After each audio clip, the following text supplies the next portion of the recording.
pessoal, bem-vindos a mais um episódio de Mil Crimes. Eu sou a Bruna, comigo hoje está a Fabi. Oi, Fabi. Hello, 2001 Crimers. How are you? Olha ela. Ela... Gente, tô treinando porque eu vou pra Gringolândia agora, hein? Exato. Então, aliás, atenção, ouvintes. Se tiver alguém aí de Dublin que queira meu intercâmbio em Dublin. Se tiver alguém aí de Dublin que queira hospedar uma podcaster em sua casa, manda uma DM pra mim, que eu preciso de um lugar pra ficar. Gente, tem algum recado? Não. Eu participei de um podcast que é um desses podcasts de vídeo, sabe? Uhum. Que chama Barbaridade Cast, é do canal Barbaridade Nerd. Quem quiser assistir, ver lá eu passando vergonha, etc. Uhum. Vai lá, procurem no YouTube, que é isso aí. Show. Gente, comprei um blush da Shein. Ai, meu Ele Deus. É perfeito. Eu tava olhando agora. os e-mails, porque tem um e-mail que eu tenho que ler no final aqui, que é um comentário do episódio anterior. Mas não temos nenhum comentário agora, então, nenhum recado. Então, só avisando que este episódio é sobre a morte de uma criança. Então, Infanticídio. Infanticídio, então fica aí o aviso, né? Que eu sei que tem gente que não gosta de ouvir. E então, bora lá pro caso de hoje.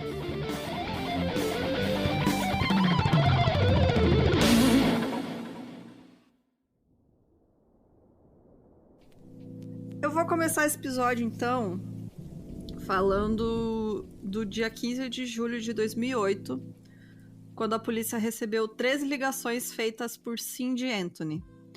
Na primeira ligação, ela pede que os policiais vão até a casa dela para prender a filha dela por roubo de dinheiro e de um carro que ela tinha roubado e que foi recuperado num lote de apreensão.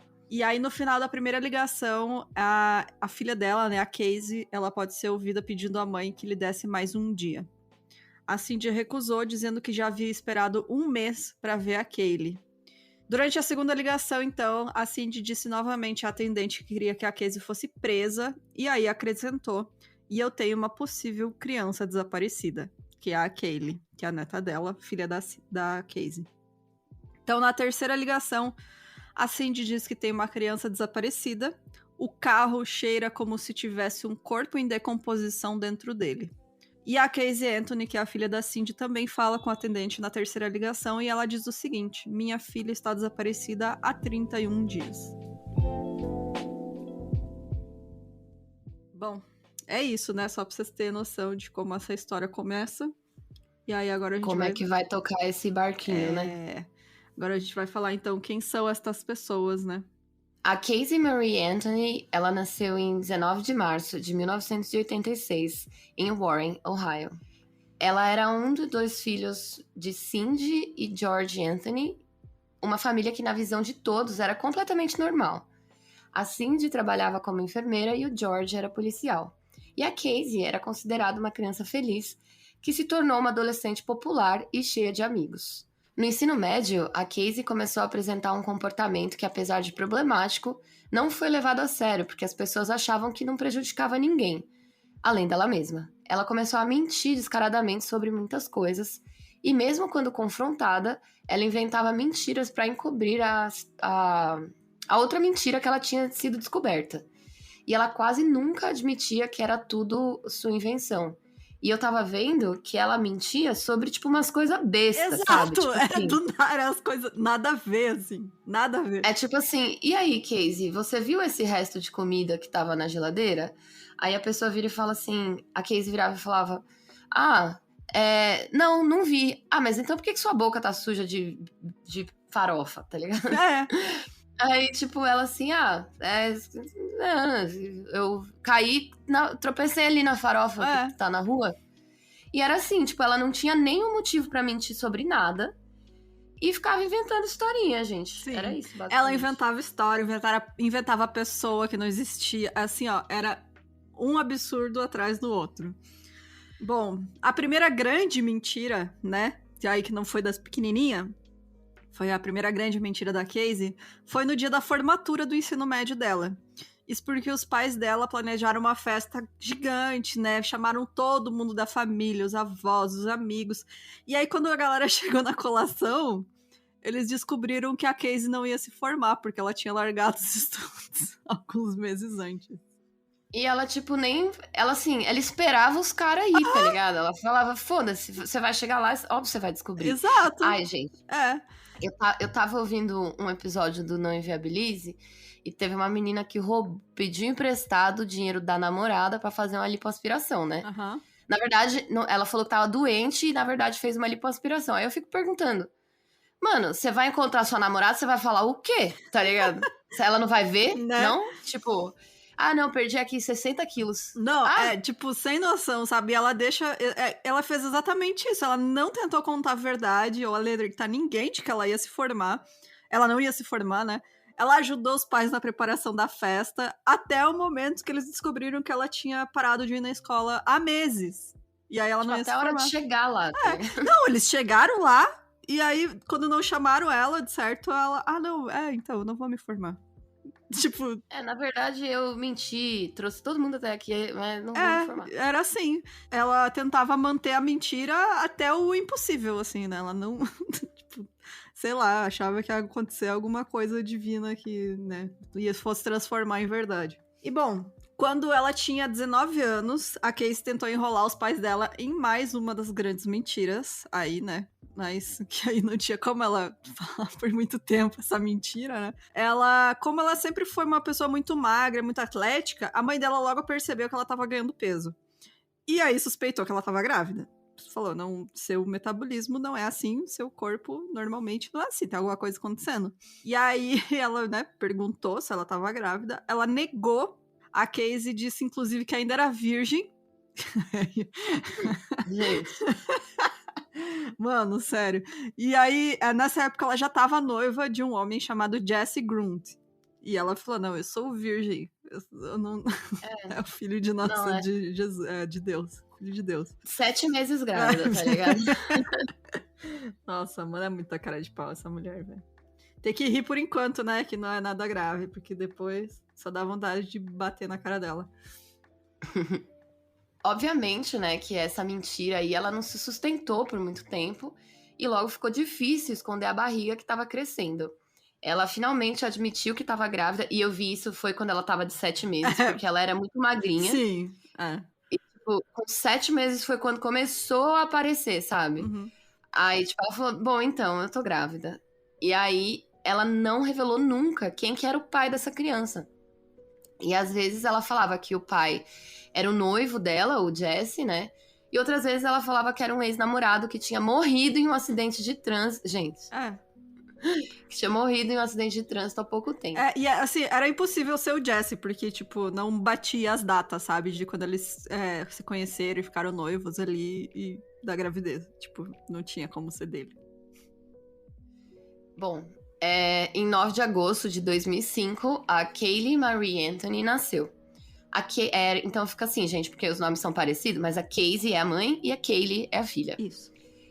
A Casey, ela chegou a pensar em colocar a filha para adoção, porque ela nunca quis ser mãe, né? Mas aí a mãe dela, a Cindy, ela desencorajou a ideia. Na verdade, tipo assim, os pais dela falaram assim, você tá maluca, você não vai colocar essa criança para adoção.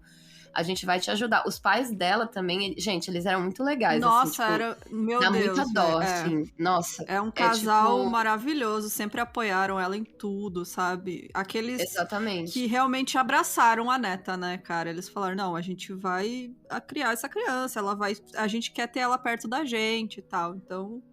Sabe? E vamos te ajudar no que você precisar. Gente, quantas mães, né, tipo, não precisam de ajuda e, tipo, não tem. Da família. E aquele aí tava à disposição, né?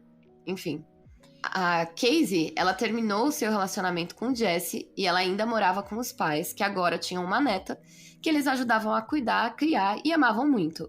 A Kaylee era uma criança fácil de se conviver, simpática, carinhosa e conquistava todo mundo que conhecia ela. Aí, em junho de 2008, depois de uma discussão com os pais, que pelo que eu vi foi em relação a como ela cuidava da Kaylee, a Casey saiu de casa levando a filha junto.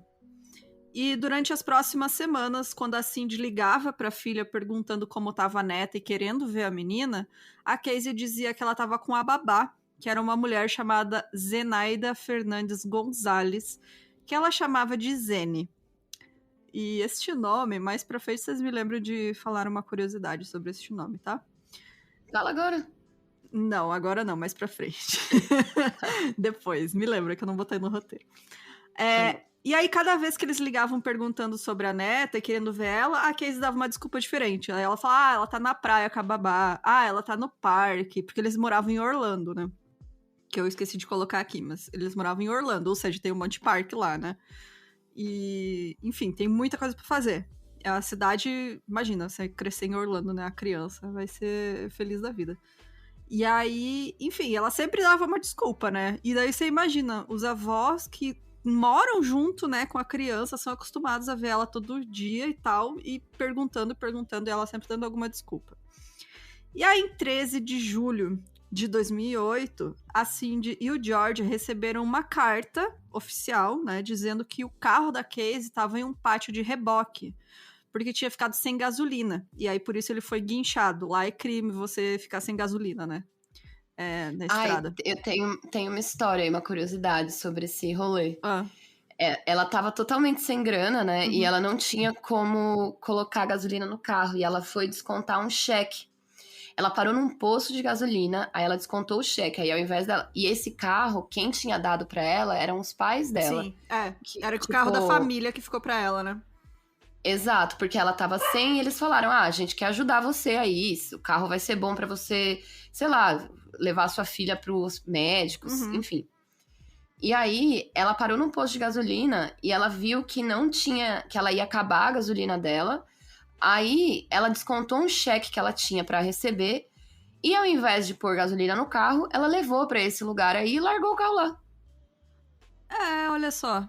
Que coisa. Gente. Abandonou o carro, né? Bom, e aí quando o pai dela, né, o George, foi buscar o carro, ele encontrou dentro do carro a bolsa da Casey, junto com a cadeirinha e os brinquedos da Kaylee. Tipo, a cadeirinha que bota no carro, né, e os brinquedos favoritos dela. E o George também notou um cheiro muito forte, como de matéria orgânica em decomposição, vindo do porta-malas. Podre. Não só de podre, né? De corpo. Porque é diferente. Né? O cheiro de lixo do que o cheiro de corpo. Restos de animal, gente. E aí, quando eles abriram o porta-malas, eles encontraram um saco de lixo, assim, com um monte de lixo, resto de pizza e etc. Mas tava um cheiro de morte. Que é o que a mãe dela comenta na ligação da polícia, né? Que o carro dela tá com cheiro de corpo. Bom, eles estavam preocupados, né? Os pais da Cindy, não, da Casey. E eles tentaram encontrar ela pra entender o que estava acontecendo. Aí começaram a ligar pros amigos e eles conseguiram o contato do namorado dela, um homem chamado Tony Lazzaro. Eles haviam se conhecido pelo Facebook e o Tony levava uma vida ali que todo jovem solteiro sonhava em ter, né? Ele trabalhava como DJ com o seu colega de apartamento, e ambos viviam frequentando festas nos fins de semana e levando uma vida regada a bebidas e drogas. Tipo assim, até eu queria, né? Ele era vida boa, né? Tipo, ele era DJ, o amigo dele também, os dois eram novos, né? 20 e poucos anos. E aí, tipo, eles iam tocar nas festas e bebiam, tomavam lá as droguinhas deles, e era aquela coisa. Não era nada assim, nossa, sabe, o cara era um traficante. Não, ele era super de boa, assim, ele só gostava de festear. E... Que nem a gente, né? Gente como a gente, né? Bom, assim que os pais da Casey, a Cindy e o George, souberam que ela estava na casa do namorado, o Tony levou ela pra casa dos pais. Eles ligaram lá pra casa dele, procurando por ela. E aí ele levou ela pra casa dos pais dela. Ele também não sabia do paradeiro da Kaylee, porque quando ele perguntou pra Casey por que ela não tinha mais levado a filha pra visitar o apartamento, ela disse de novo que a menina tava com a babá, a Zene. Porque assim, às vezes ela levava a Kaylee, né, no apartamento que os dois moravam. E, tipo, todo mundo gostava da menina. Todo mundo. Tanto que no documentário, tem um documentário no Discovery, que é em 3 partes sobre esse caso, e tem entrevista com o colega de quarto, de apartamento, né, do Tony. E aí ele fala, nossa, a gente conheceu ela e todo mundo gostava quando ela ia lá, criança, né? Eles ficavam assistindo filme, tipo, sabe, brincando com ela. E, assim, quando ela não apareceu mais, eles, tipo, tá, beleza, né? A Casey tá aqui, tá normal, tá indo em festa, tá convivendo com a gente, então quer dizer que tá tudo bem, tá né? tudo bem. Se ela tá falando que ela tá com a babá, tá tranquilo, tá com a babá. E por isso que ninguém questionou nada, né? Entendi. E aí, quando ela chegou na casa dos pais, a Casey foi confrontada por eles e pelo irmão dela, que se chama Lee. A mãe dela pressionava por notícias da Kaylee, e foi então que a Casey disse que a menina tinha sido sequestrada. Gente, como assim sua filha foi sequestrada e você tá suave? Há um mês. Ótimo. Segundo a Casey, ela tinha deixado a filha com a babá, a tal da Zenaida, em 16 de junho, e desde então ela não tinha conseguido recuperar a menina. Ela disse que a mulher tinha... Muito que bem. Que coisa, né? Ela disse que a mulher tinha sumido com a criança e que o telefone agora estava fora de serviço. Ah, cara. Gente. Sério. É surreal, mano. Surreal. E bom, né? Aí a mãe dela fez aquelas ligações que a gente comentou no começo do episódio. E quando a polícia chegou, eles começaram a investigação e eles logo de cara perceberam que tinha alguma coisa muito estranha, porque a história da Casey não fazia sentido. Que mãe é essa que depois de 1 mês vai ligar pra polícia porque sua filha foi sequestrada? 1 mês, gente. Não, 1 mês depois, e ainda assim, o comportamento completamente esquisito, né? Tipo, indo em festa, nananã. Isso eles nem Gente. sabiam ainda, né? Então, tipo, até os policiais no documentário, eles entrevistam várias pessoas, inclusive os pais da Casey, né? O George e a Cindy. Então, eu recomendo pra todo mundo assistir, é muito bom. E os detetives, logo que eles chegaram, eles percebem que, tipo, a pessoa responsável ali é a Cindy, não é a Casey, sabe? Eles percebem, tipo, quem tá preocupado com a criança é a avó, não é a mãe. Quem chamou a gente, quem, sabe, tá buscando ela é a avó. Quem tá preocupado aqui de verdade, é a avó. né? E assim, responsável. tipo assim, e quanto tempo mais não ia demorar se a avó não tivesse falado, pressionado, não, peraí, né? Porra. Exatamente. Exato. Aí, eles começaram a achar estranho também, porque ninguém da família, além da Casey, conhecia a tal da babá Zenaida. Quem que é essa mulher? Ninguém sabe quem é, ninguém nunca nem viu ela. E aí os detetives, eles pediram para que a Casey levasse eles até onde essa mulher morava. E a Casey levou eles até um conjunto de apartamentos, e pelo carro ela apontou qual que era o apartamento onde a mulher morava. E aí os policiais bateram na porta, mas não tiveram resposta. Isso porque o apartamento estava vazio. Muito que bem. Desconfiados, né, de toda essa história aí da Casey, os policiais, então, no dia seguinte, a acompanharam até os estúdios da Universal, onde ela dizia trabalhar como planejadora de eventos. Logo na entrada, o segurança parecia bem surpreso ao ver a Casey, porque ele não a conhecia.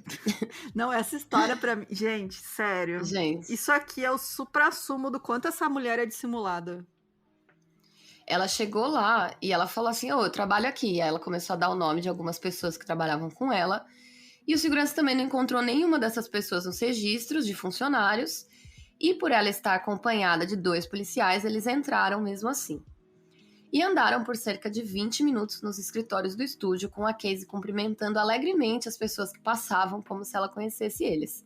Gente, a loucura, né? Gente, sério, Quando eles chegaram até o final de um corredor sem saída, ela finalmente se virou para os policiais, deu um sorriso sem jeito e admitiu que não trabalhava lá. Muito que bem. Ela virou e falou assim, então, gente, na verdade, não trabalho aqui. E aí os policiais só olharam pra ela e falaram, a gente sabe. Foi exatamente. Eles falaram isso no documentário. Eles assim, a gente sabe, a gente só tava vendo até onde você vai com a mentira. Eles já foram lá sabendo que ela não trabalhava lá. Não, eles só estavam tentando entender. É um jeito de investigar, de entender o perfil dela também, né? Bom, ela já tinha trabalhado na Universal só 3 anos antes. Só que desde que ela perdeu o emprego, ela estava mentindo para os pais dela que ela ainda trabalhava lá no mesmo lugar. Então, há 3 anos ela sustentava essa mentira. Os policiais resolveram interrogá-la novamente e a Casey insistia que não sabia sobre o paradeiro da filha. Em 16 de julho, os policiais decidiram prendê-la para ver se ela finalmente ia confessar onde a filha estava. No dia seguinte, ela foi acusada de dar informações falsas a agentes da lei, negligência infantil e obstrução de uma investigação criminal.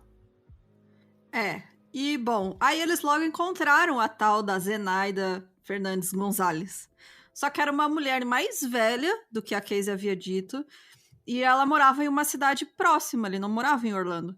E aí eu conversando com a polícia, ela, tipo, negou, você quer conhecer qualquer Casey Anthony ou a filha dela. Tipo, ela nem conhecia.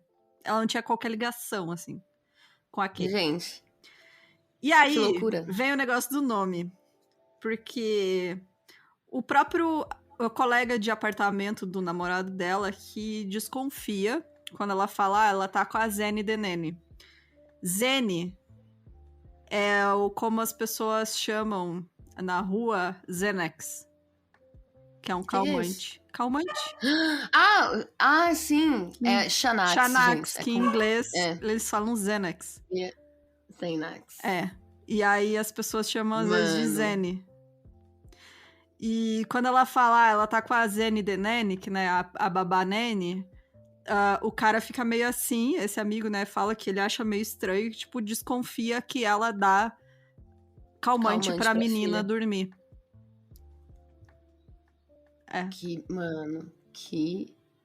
Sim. Que loucura. O pai dela também conta no documentário sobre ele achar estranho, às vezes, o comportamento da Kaylee, porque ele fala, a Kaylee nessa época não tinha nem 3 anos, ela tinha 2 anos e meio. Fazia alguns meses que ele percebia que ela dormia muitas horas seguidas. E tipo, essa é uma idade que a criança tá muito ativa. E que ele percebia que, tipo, a criança tinha olheira. Que criança de 2 anos e meio tem olheira, sabe? Se não tiver alguma coisa errada. Imagina você, tipo, dar um calmante fortíssimo pra um bebê de colo, né? Então, tipo, o pai dela também desconfiou depois, né, de tudo que aconteceu, que ela realmente estava dando calmante pra criança. Calmante. Tarja preta, né, gente? Não é qualquer calmante, não. É pesadão. E bom, né? Ainda sem sinal da Kaylee, as buscas se intensificaram. Grupos de voluntários se juntavam a organizações de busca e resgate e procuravam em áreas verdes pela cidade de Orlando, mas sem sucesso. E a cada dia que passava, a imprensa cobria o caso, noticiando cada descoberta da polícia e inflamando a opinião popular que já estava convencida de que a Casey tinha matado a própria filha. E aqui cabe um lembrete que... Sabe aquela história de ser tipo, homem da Flórida faz tal coisa, e é sempre umas coisas doidas, né? Por que sempre tem esse tipo de reportagem? Por que é sempre Flórida? Porque lá eles têm uma lei estadual que qualquer pessoa pode... A imprensa tem acesso aos registros da polícia em muito pouco tempo. Então eles conseguem pegar essas histórias. Não é que não acontece em outros lugares. Lá é mais fácil de você ficar sabendo. E aí quando tem um caso tipo o da Casey e da Kaylee, chama atenção na hora... Porque, afinal, é uma criança. Fazem um circo, né? E aí fazem um circo em cima, porque o tempo inteiro você tem a polícia largando informação, né? Colocando os registros, e logo a imprensa tem acesso. Então, eles podem estar o tempo inteiro alimentando a notícia de novo, e de novo, e de novo. Então, assim, explodiu na mídia. Foi um negócio absurdo, assim, foi, tipo... Ela virou a mulher mais odiada dos Estados Unidos em questão de dias, assim, né? Tipo, foi rapidinho, né? Todo mundo, assim, na hora, assim, porque, assim, o comportamento dela era extremamente estranho, né, não querendo julgar, né, o luto de cada um, mas não... muito longe, né, de ser uma pessoa inocente tudo que ela fez, assim, é absurdo. E assim, gente, o comportamento da Casey no mês que a filha dela tava desaparecida... não tava ajudando em nada na imagem dela. Não, E aí, esse negócio aí da mídia, né, dos caras fazerem um circo, foram divulgadas várias fotos mostrando a Casey feliz, sorridente, dançando sensual com outra mulher numa festa que o namorado tava trabalhando, E nesse mesmo dia, ela participou de um concurso que escolheu a mulher mais gostosa da festa. Tipo assim, a gente entende que cada um vive o luto de uma maneira, mas... Ela dizia que assim, a filha tinha sido sequestrada, sabe?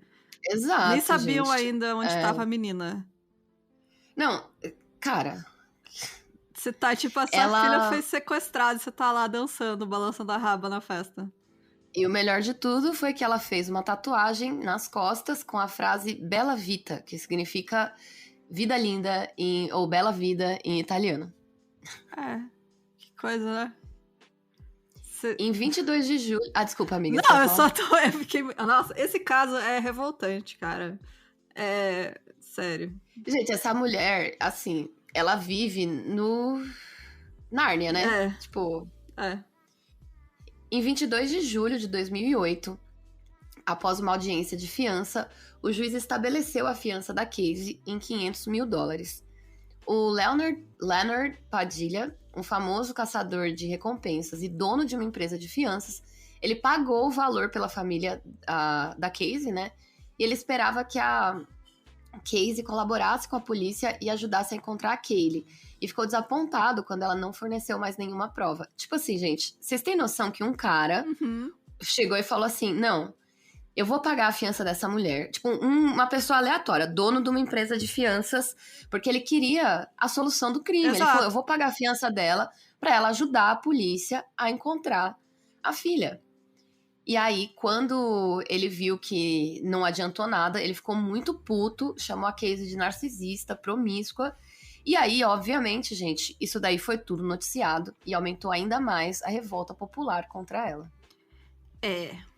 E assim, no documentário também fala um pouquinho sobre essa questão da mídia, que eu acho que atrapalhou muito nesse caso. Por isso que eu acho que você cobrir casos enquanto eles estão ainda em desenvolvimento tem que ter muito cuidado, sabe? Muito cuidado. Principalmente com essa questão do sensacionalismo, porque pode dar muita merda. Que é o que aconteceu aqui. Depois dela ser solta, a Casey voltou para casa dos pais, que agora também enfrentavam as ameaças e revolta das pessoas que estavam indignadas com o caso. As pessoas se agrupavam com cartazes na frente da casa deles e chegavam a bater nas portas e nas janelas, gritando que a Casey era assassina de bebês e exigindo justiça. Então, tipo, eles começaram a receber ameaça de morte, caralhada, assim, foi horrível mesmo. Eu sinto muita pena dos dois, cara, dos pais dela, porque, tipo, é muito uma situação horrível, né? Porque, sei lá. Assim, os pais dela, gente, eles eram, tipo... Assim, eu vou falar de um ponto de vista que é parecido. Eu tenho um irmão gêmeo que tem problema com crack. E, tipo assim, os meus pais, eles ficam muito reféns. Porque, tipo, o que você vai fazer, sabe? Sim. E aí, no caso dela, é, tipo, sua filha, sabe? Você vai até o último momento, assim, quando você é uma família minimamente funcional, você nunca vai passar pela sua cabeça que a sua filha matou a própria filha, sabe? Gente, exato. Tipo, você é um pai e uma mãe que criaram seus filhos ali com todo amor, todo carinho. Aí, tipo, do nada... Isso aí nunca vai... Porque, gente, imagina, que é isso, sabe? Não, sei lá, pôs pra adoção, perdeu a criança, ou sei lá, tipo... Óbvio que começavam a surgir as suspeitas, mas até o último momento, você começa a pensar, né? E assim, bom, aqui tem... A Cassandra perguntou como eles deixaram ela ficar sozinha com a criança, se ela era responsável e mentirosa. Mas era assim, não era num nível que era preocupante pra eles. Ela nunca tinha batido na menina, sabe? Nunca deixou de cuidar dela, sabe? Ela nunca foi negligente com a criança, sabe? Era tipo... Sei lá, eles realmente não passavam pela cabeça deles. Tanto porque eles estavam no mesmo teto, né? Eles também cuidavam da criança. Então, tipo... E querendo ou não, é filha dela, né? Ela pega e sai de casa com a menina, o que eles vão fazer? Exatamente. Vocês não podem ir atrás.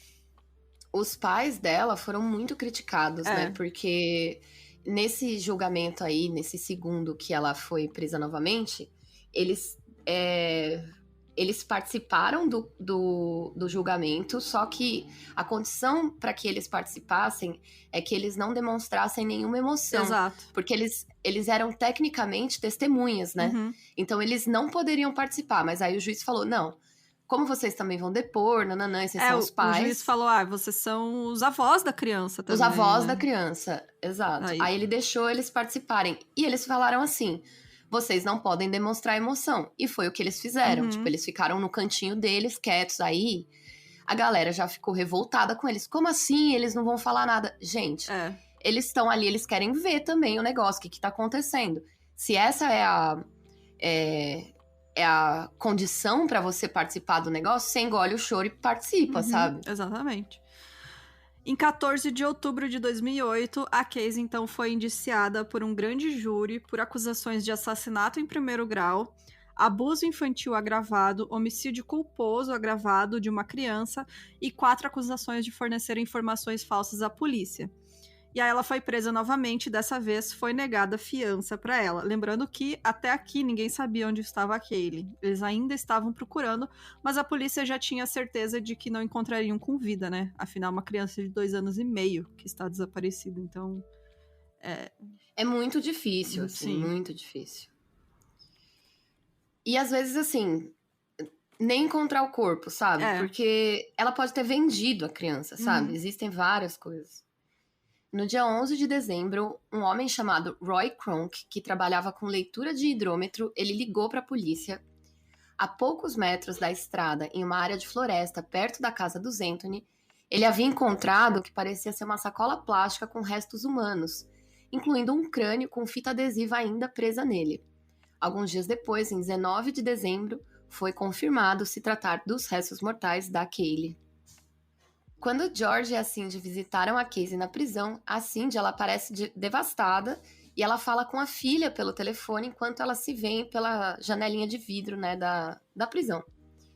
E aí, quando a Cindy comenta que a polícia confirmou que a Caylee estava morta, a Casey responde dizendo apenas "Uau, que surpresa!" e não parece nem um pouco abalada com a notícia. Ou seja, ela tava, tipo, triste porque tava presa, não porque, Nossa, tipo... mano, quando eles chegam, eles sentam, eles perguntam, como é que você tá? A primeira coisa que eles perguntam pra ela, né? Como você tá? E ela fala assim, nossa, eu tô muito feia. Gente... Essa é a preocupação dela, de estar presa. Ela tá muito feia. Ela não tá nem um pouco preocupada com a filha dela, que tá sumida. Nossa, tipo, que absurdo. Assim, é uma falta de noção e de, sabe, de tudo. Bom, quando a Cindy comenta que ela fala assim, que surpresa, e não tá abalada, o resto da visita ele vai se passando ali com os pais da Casey, questionando ela sobre o que aconteceu de verdade. E ao mesmo tempo que eles tentam não aborrecer ela, enquanto a Casey chora, dizendo que ninguém a entende. Então os pais estavam ali tentando, tipo, não assustar ela, pra ela, tipo, não se fechar e falar logo de vez o que aconteceu, mas não adiantou nada. E era meio assim, tudo é sobre ela, sabe? Ela é extremamente narcisista. Então, tipo... Totalmente. Tudo que eles tentam falar, mas encontraram ossos, né, da menina, e confirmaram que é a Caylee, não sei o que. E aí ela chora, indignada, e fala, vocês não entendem o que eu tô passando. Porque, Gente, não sei o quê, porque, a minha vida acabou. Cara, é só a filha que morreu. Exato. E você não tem nenhuma reação, né? Nossa, cara, a tua reação é, nossa, que surpresa. A criança morreu, velho. Tipo, é absurdo, absurdo. E aí, em 13 de abril de 2009, os promotores anunciaram que eles planejavam buscar a pena de morte pra Casey. Que eu acho que foi um dos maiores erros deles, foi tentar a pena de morte. Os próprios jurados, né, falam que foi um erro deles. O julgamento só começaria anos depois, em junho de 2011. Afinal, foi um julgamento muito difícil de acontecer, porque todo mundo tinha acompanhado a história. Todo mundo, não tinha quem não soubesse. Aí, pra você escolher um júri pra julgar esse caso, é muito difícil. Então, o que eles fizeram? Em vez de mudar o julgamento de lugar, eles pegaram jurados de outra cidade. e levaram pra lá e deixaram essas pessoas isoladas em um hotel durante todo o julgamento. Sem ter contato com E notícia. por que você acha que foi um erro buscar a pena de morte? No final eu falo. Beleza. Bom, vários canais de TV transmitiram o julgamento ao vivo, né? E as principais notícias eram novamente dominadas por detalhes do caso enquanto ele acontecia, porque também durou vários dias. Vocês imaginam, né? Era muita coisa, muita testemunha, muita prova, muita coisa. A promotoria, então, eles focaram em mostrar a imagem da Casey, né, como aquela mulher festeira, promíscua, né, que eles tentavam passar essa imagem, e principalmente despreocupada com a filha desaparecida, né, e responsável por seu assassinato. Um site sobre clorofórmio químico tóxico foi pesquisado no computador da casa, né, da família. A Cindy assumiu a responsabilidade sobre esta pesquisa. Mesmo. Gente. Mãe, né, cara? Tipo, ela não. É foda, velho. Dá uma dó, né? Eu fico com muita pena dos pais dela. E aí, tipo, eu acho que ela meio que assumiu aquela postura de não vou perder minha filha, sabe? Já perdi a neta. Já perdi a neta. E aí ela assumiu dizendo que ela que tinha pesquisado, porque ela tava procurando por... como é que é aquele negócio que tem em planta?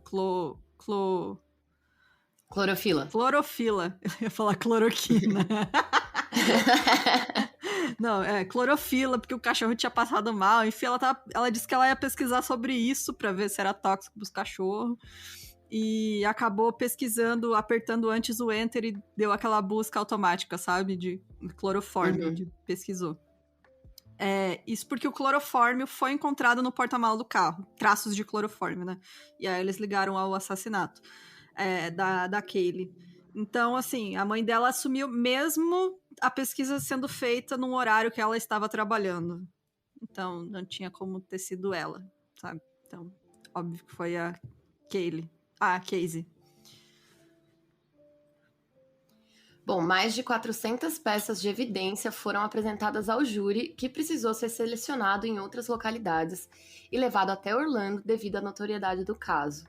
Tipo, todo mundo em Orlando estava muito envolvido emocionalmente já. Na verdade, do país inteiro, né? Todo mundo sabia. Mas ali principalmente. Os caras, pra achar um júri, tipo assim, tinha que buscar o cara embaixo do dentro da caverna, embaixo do bueiro. Exato. E foram 33 dias de depoimentos, e logo na declaração de abertura, o advogado de defesa de Casey, chamado José Baez, ele chocou todo mundo quando ele declarou que a Casey havia sido abusada pelo próprio pai e irmão desde que ela era criança. E aí ela falava que era por isso que ela tinha aprendido a mentir desde tão cedo. Gente, ela jogou nas costas do pai, cara. Sim. O pai que fez tudo por ela, que sempre ajudou, que sempre estendeu a mão, do nada começou com esse papo aí de não, era abusada pelo pai e o irmão. Gente, que mulher. Nossa, cara. Olha, ela é um monstro, ela não é uma pessoa não, cara. Essa aí não é gente, não. É realmente o símbolo, né, do que é ser um monstro mesmo, porque tudo que ela fez é horrível. A defesa argumentava que a morte da Kaylee, ela havia sido acidental e causada por um afogamento na piscina da família, e que quando George e Casey descobriram o corpo da menina, ele havia ajudado ela a se livrar de tudo. A Casey não tinha falado nada por medo e porque o seu pai a controlava com esse histórico de abuso. Gente, olha onde que ela foi, né?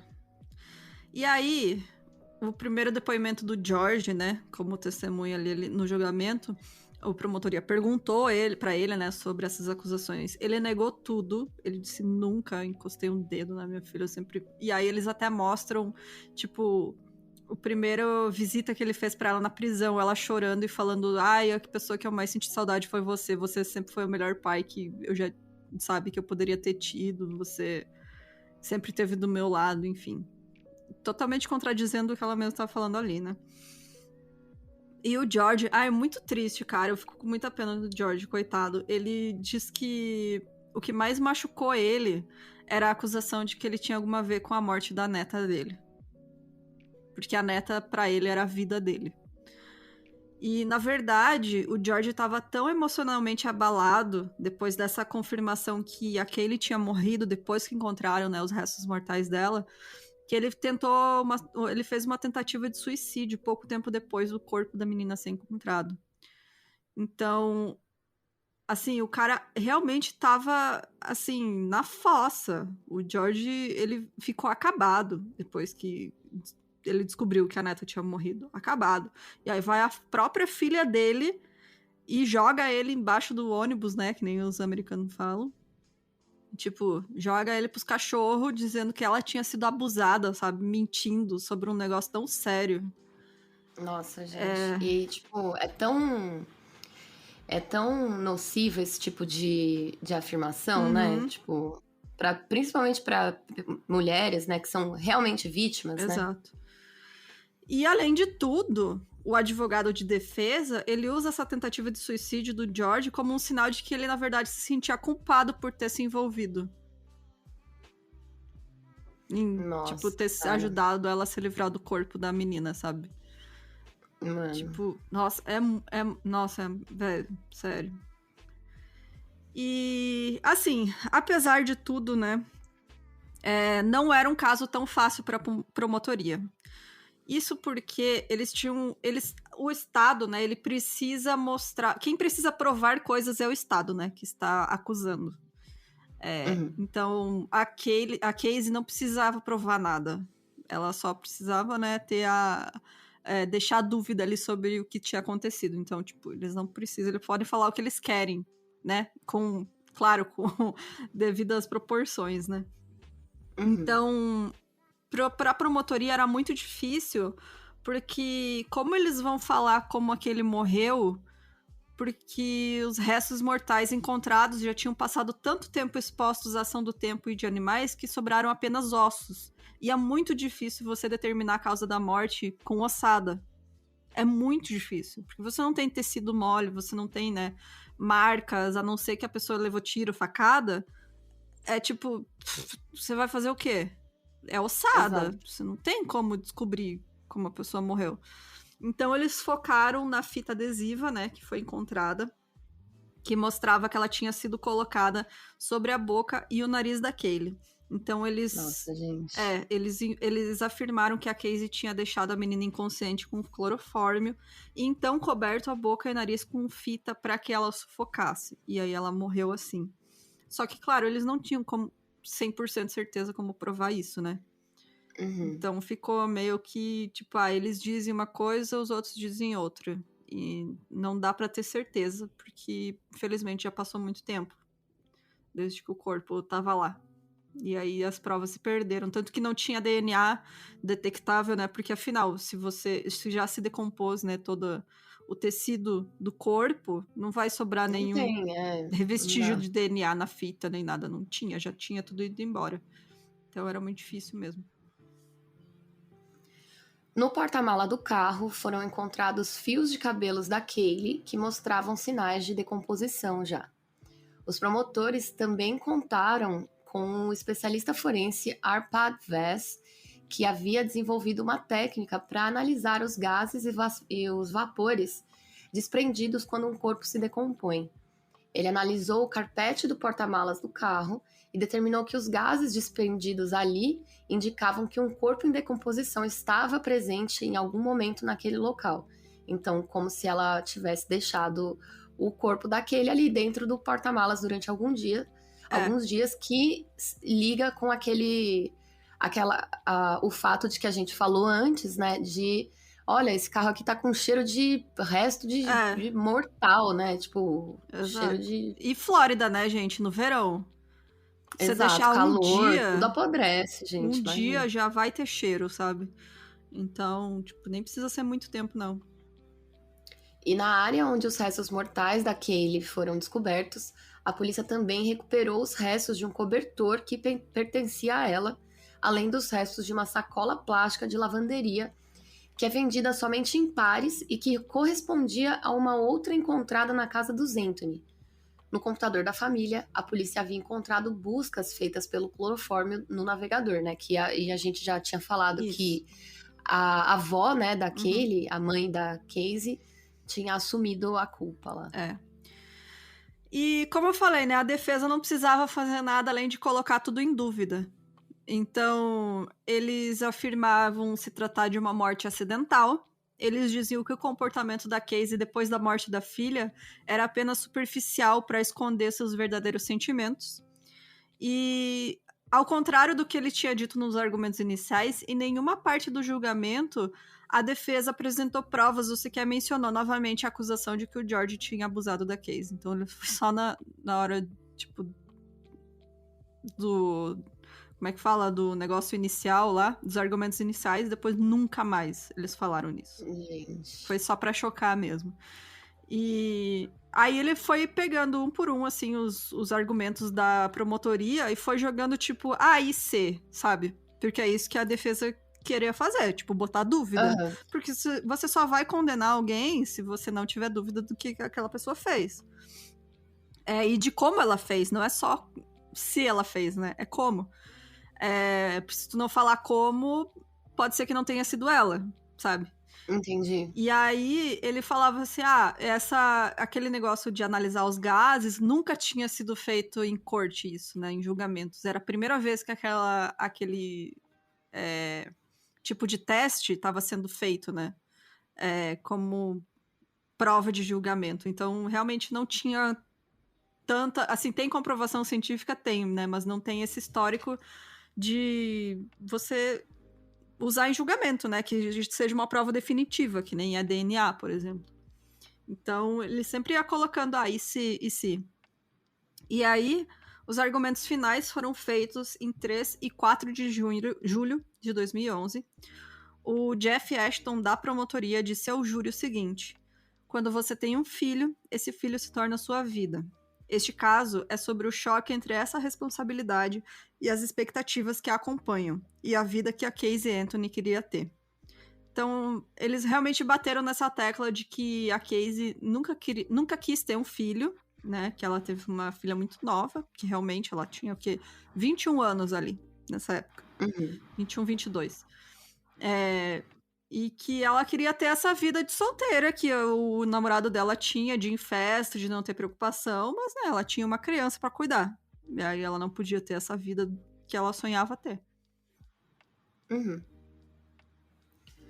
Bom, o juiz Belvin Perry decidiu que a defesa poderia argumentar que um afogamento acidental ocorreu devido a conclusões razoáveis auxiliadas pelo depoimento de testemunhas, mas que argumentar sobre o abuso sexual não seria permitido, porque não havia nada para apoiar a alegação de que o George abusou sexualmente da Casey. Então ele já cortou ali pela raiz, né? Ele falou, cara, nem vem com essa papo no aí, final, não. Né? Que... Nos argumentos finais, porque ele falou, vocês tiveram 30 dias aí pra falar disso aí e não trouxeram prova nenhuma, sabe? Vocês só queriam chocar. Então... eles só queriam colocar uma imagem de coitadinha nela, né? Exato. Então, vocês não podem usar isso. E aí, Não é Júlio, não, é o... É isso que eu ia falar, Belvin. Não, aqui é o advogado, é o José. Eu que botei Júlio, verdade. Sem querer, porque eu não lembrava que o nome era, eu só lembrava que era com J. Bom, o José Baez, que era o advogado, né, ele começou alegando que haviam buracos nas provas forenses da promotoria, dizendo que se baseavam em uma fantasia. Ele disse ao júri que a promotoria queria que eles vissem manchas e insetos que realmente não existiam, e que eles não haviam provado que as manchas no porta-malas do carro foram causadas pelo corpo em decomposição da Caylee, e não por um saco de lixo que foi encontrado lá também. Ele acrescentou que os promotores tentavam fazer a sua cliente, né, parecer uma mentirosa, promíscua, porque as evidências que eles tinham eram fracas. Ele disse que o afogamento acidental era a única explicação que faz sentido e mostrou aos jurados uma fotografia de Caylee abrindo a porta de vidro dos fundos da cozinha. Então eles começaram ali a disputar as provas, né? Tipo assim, ó... Tipo, sabe aquele negócio de advogado? Atenção, ouvintes advogados, hein? A gente sabe, vocês ficam procurando ali, ó. Não, mas aqui, ó o pelo em casca de ovo aqui. Não, isso aqui não é possível.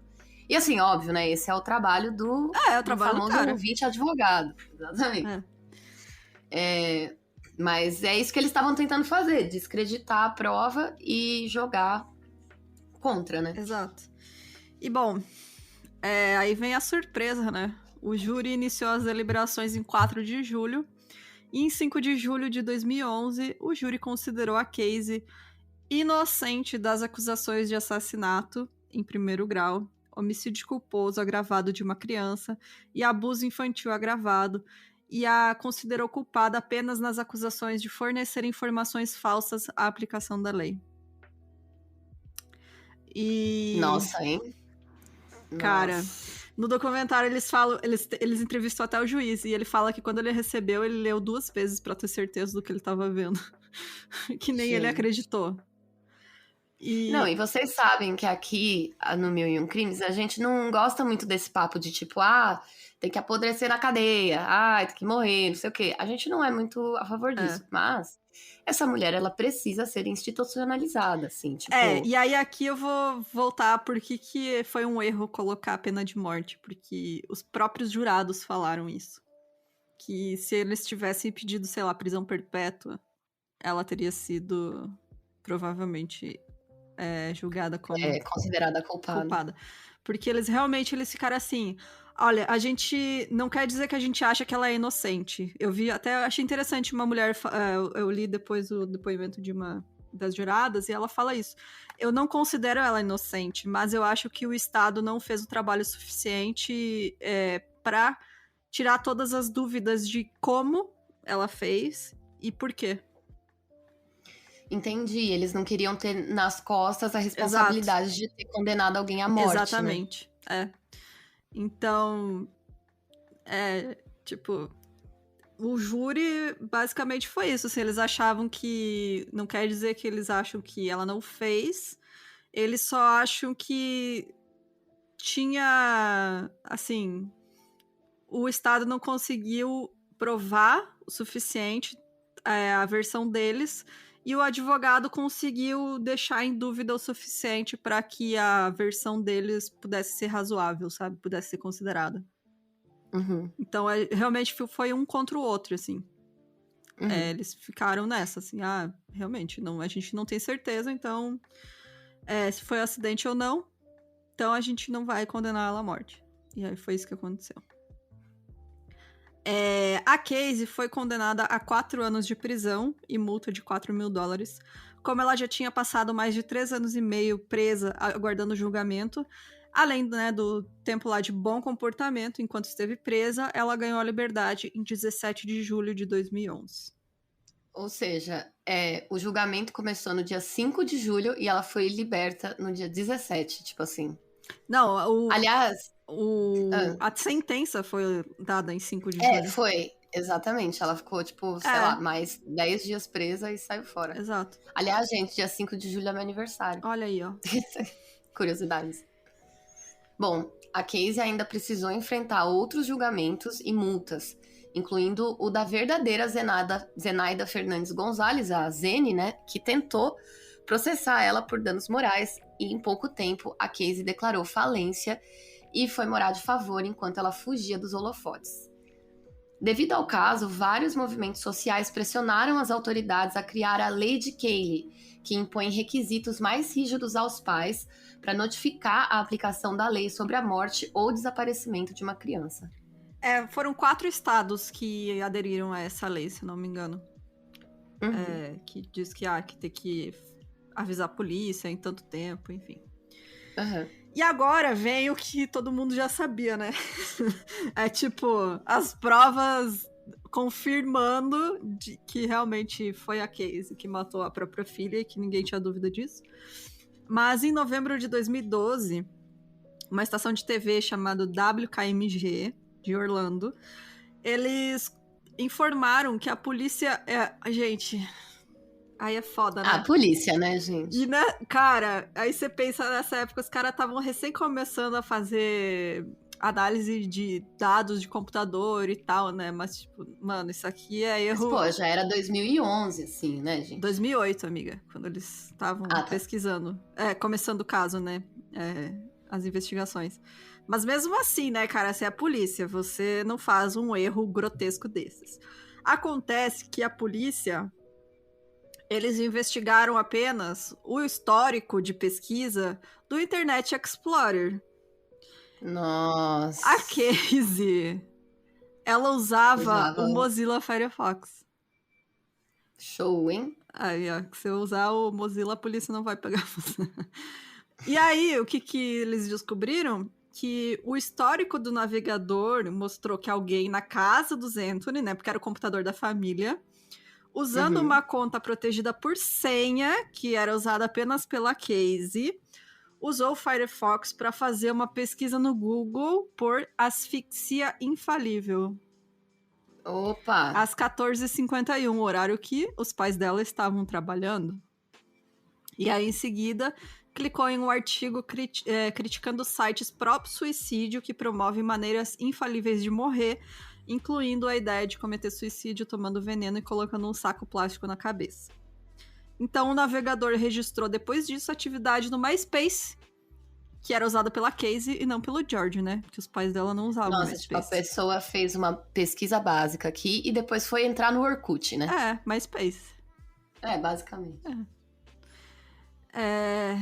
E aí, também depois, em abril de 2016, foram divulgados documentos com a transcrição de depoimentos de Dominic Casey, que é o detetive particular que foi contratado pelo time de defesa da Casey Anthony. Em um desses documentos, o Dominic ele afirmou que em 26 de julho de 2008, o José Baez, que é o advogado da Casey, admitiu a ele que a Casey, sim, assassinou a Kaylee. Ele falou, sim, a minha cliente matou a própria filha e jogou o corpo em algum lugar e que ele precisava de toda a ajuda que pudesse obter para encontrar o corpo antes que qualquer outra pessoa fizesse. Ele também alegou que o José Baez, né, ele teve um relacionamento sexual com a Casey e que ela estaria lhe pagando com favores sexuais. E aqui abre aspas, Casey me disse que tinha que fazer o que José disse porque não tinha dinheiro para sua defesa. E aí o José, por sua vez, ele negou veementemente o relacionamento sexual. A Casey Anthony, ela atualmente vive e trabalha com Patrick McKenna, que é um outro detetive particular que liderou a investigação para sua equipe de defesa. E de acordo com a Associated Press, a Casey iniciou a sua própria empresa de investigação particular, chamada Case Research and Consulting Services, em 2020. Show, hein? É, né? Que coisa, né? Muito bem. E tá aí, gente. Essa mulher tá aí. Ela deu uma entrevista depois também que as pessoas ficaram tipo, meu, essa mulher é doida. Tipo, ela vive num mundo dela, assim. É surreal. Surreal a cabeça dela. Louca, maluca. E. Enfim, até hoje ela diz que ela dorme com a consciência tranquila de que ela não fez nada de errado, de que, sabe, não foi ela. Todo mundo sabe que foi ela, cara. É tipo o O.J. Simpson, assim, esse caso. Porque todo mundo sabe que foi ela, que matou. E, bom, eu não coloquei aqui, mas tem, né, no documentário tem também um pouco sobre os pais dela, como eles lidaram com isso. A mãe dela, como eu falei, ela acabou que, tipo, assumindo essa postura, né, de eu perdi minha neta, não quero perder minha filha. E só que o pai dela, ele ficou, assim, devastado com tentado jogar a culpa nele, né? Ele ficou muito, muito machucado mesmo. E aí ele não tava falando com a Casey, isso até 2017, eu acho, que quando ele sofreu um acidente muito sério de trânsito, ele quase morreu. E aí, quando ele se recuperou, ele aceitou falar com ela novamente e dizem que hoje em dia eles têm contato, assim. Entendi. Então, tipo, ele quase morreu e aí aceitou falar com ela de novo. Mas no documentário, ele, na entrevista dele, ele fala que ele acredita que a morte da Kaylee pode ter sido acidental por remédio, né? Por calmante. E não asfixiada, né? Que ele acha que a Casey provavelmente estava dando calmante pra menina dormir e alguma dessas vezes deu demais e a criança morreu e aí ela contou todas essas mentiras, né? Mas aí eu não sei, isso não explicaria a fita adesiva, né, na boca da criança. Por que você botar fita na criança que já morreu, sabe? Tipo assim, acho que dá pra gente saber exatamente o que rolou, né? E, gente, essas pesquisas aí, né? Isso aí Sim. foi foda, né? Isso daí não tem jeito. Parece os filhos da Flor de Lis, né? Assassino de aluguel onde encontrar. Foi nesse nível também. Mas é isso, gente. Esse caso horrível. Tem muita coisa que foi feita sobre esse caso, porque afinal ele teve uma cobertura gigantesca. Então tá aí minha indicação desse documentário. Deixa eu abrir aqui pra ver qual que é o nome. Que tá na Discovery, tem 3 partes, de 40 minutos cada uma. Deixa eu ver. Casey Anthony, a mãe mais odiada da América. Esse é o nome do documentário. Tá em 3 partes lá no Discovery. Isso. E acredito que tem outros documentários também, mas daí o que a gente usou mais pra pesquisa foi esse. E também os episódios do Last Podcast on the Left sobre esse caso também são muito bons. Tem uma pesquisa maravilhosa. Tem mais algum comentário? Não, gente, só fica aqui, né, a chateação, porque isso daí ficou... Porque assim, eu entendo, né?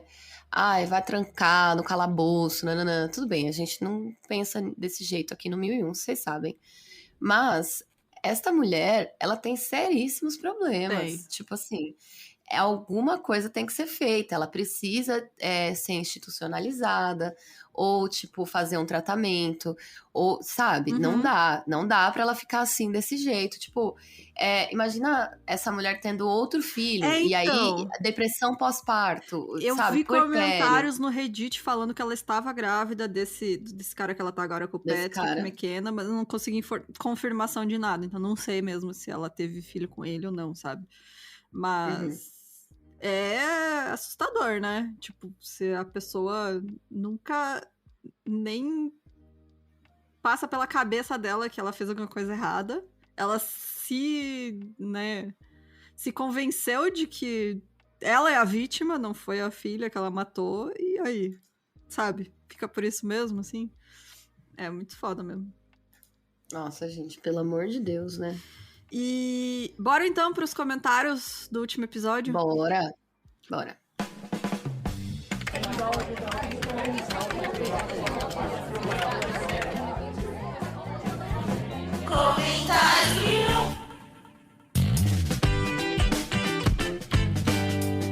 Eu quero começar lendo um e-mail que eu achei muito interessante. Muito obrigada pro Anderson, que mandou e-mail pra gente. Porque o episódio passado, que é o da família Hart, a gente falou de adoção, né? E também de foster, que chamam... eu vi esse e-mail. Então, aqui eles chamam de família acolhedora. E aí ele explicou pra gente qual que é a diferença, que eu não sabia, eu achei muito interessante.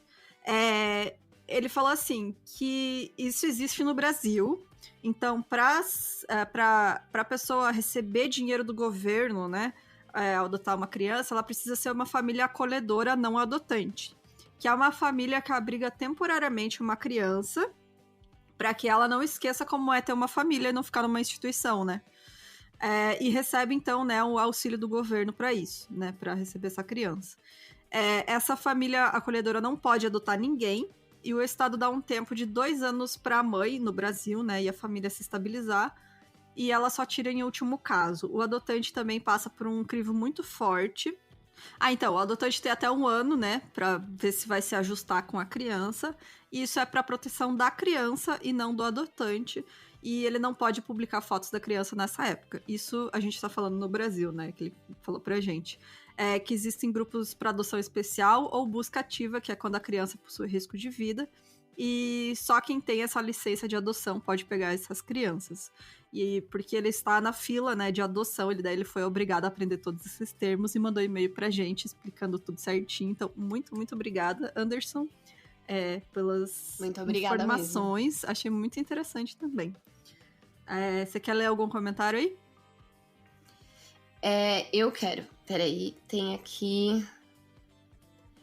Ai, gente, pera, que teve um comentário hater aqui no último Medinhos, hein? Eu nem vou ler, eu vou apagar, porque é assim que a gente trata aqui, viu, gente? Deixa eu ver aqui. Opa. Cadê? Da família Hart, né? Qual que você leu agora? Você não leu nenhum, Não, eu né? li e-mail. Só o e-mail, né? Aqui o Panda Tatuado disse: Ah, eu amo. Eu já maratonei tudo e acompanho vocês já tem mais de um ano. Sempre que lança EP novo, pra mim é um estímulo pra treinar. Ouço vocês na academia. É isso aí, gente. Bora. Ah, em breve eu vou participar. Vai ter o dia da corrida, né? E eu vou participar de um podcast aí. Vai vir uma coisa bem legal aí, um presente pra todo mundo, vocês vão ver. Que é sobre exercícios físicos e saúde mental, que eu acho que é muito importante a gente tomar conta da nossa cabecinha. Uhum.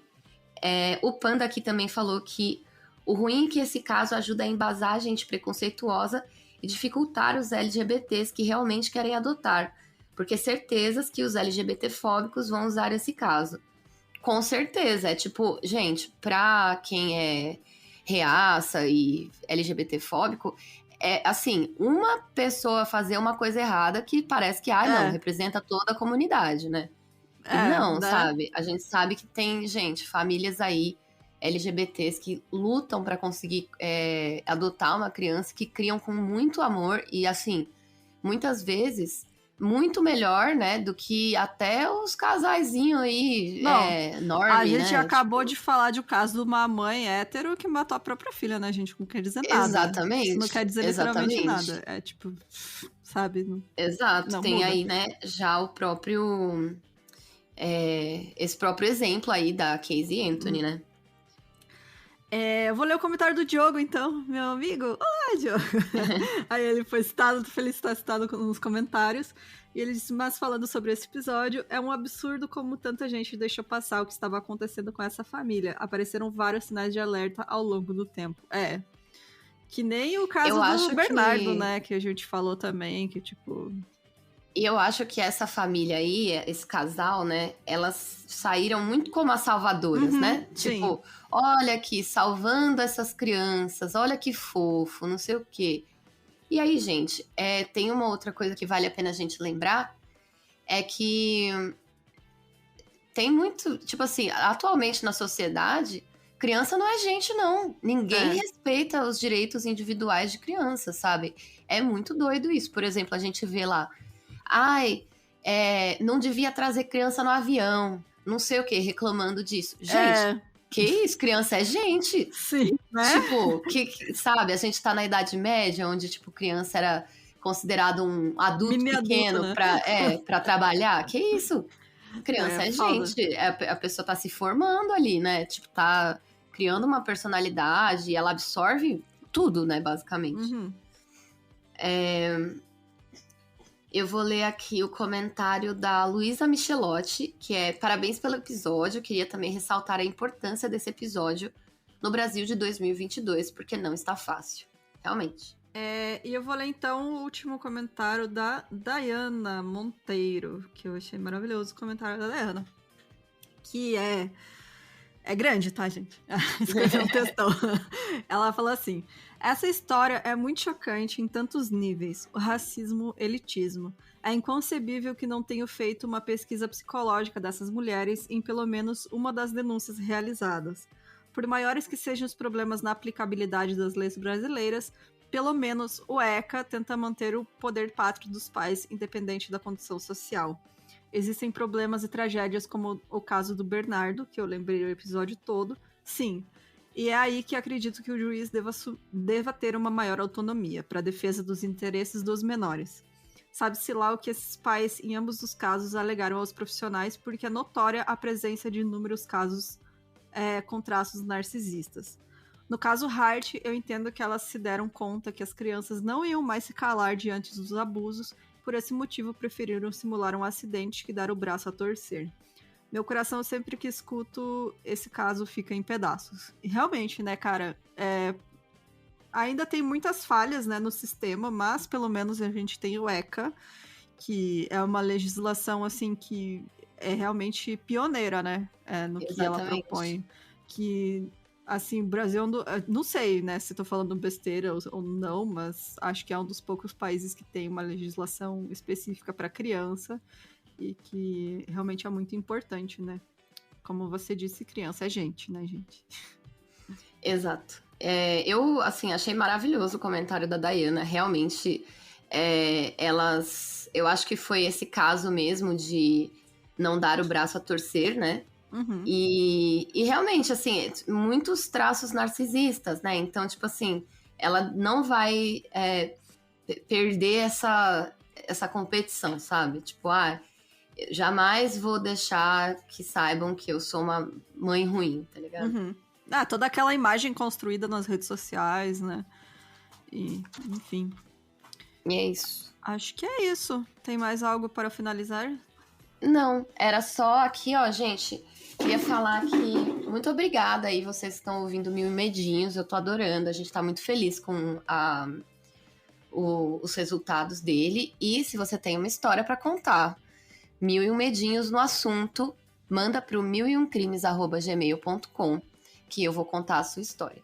E fica de olho, porque normalmente quando eu vou contar uma história, eu respondo o e-mail perguntando se eu posso usar seu nome, se eu posso... como que... Sabe, é meio que uma mini entrevista ali, só pra eu não sair falando coisa que eu não devo, né? Tem o feedback do e-mail, né? E pode mandar a história que você escreveu também pra gente. Para nossos episódios de Creepypasta também, pode mandar. Ou, tipo, notícia da sua cidade. A gente recebe uns casos bem interessantes que a gente não tem noção, não conhece, né? Que os ouvintes mandam, tipo, aconteceu aqui na minha cidade, olha tal coisa, daí manda lá a reportagem. E que acaba não chegando pra gente, mas a gente adora fazer esses casos. Exato. Então é isso, gente. Muito obrigada pela companhia. Apoia o 1001 Crimes. Também tem no site, apoia a gente. E beijos, até mais. Em breve novidades, gente. Beijo. Isso aí.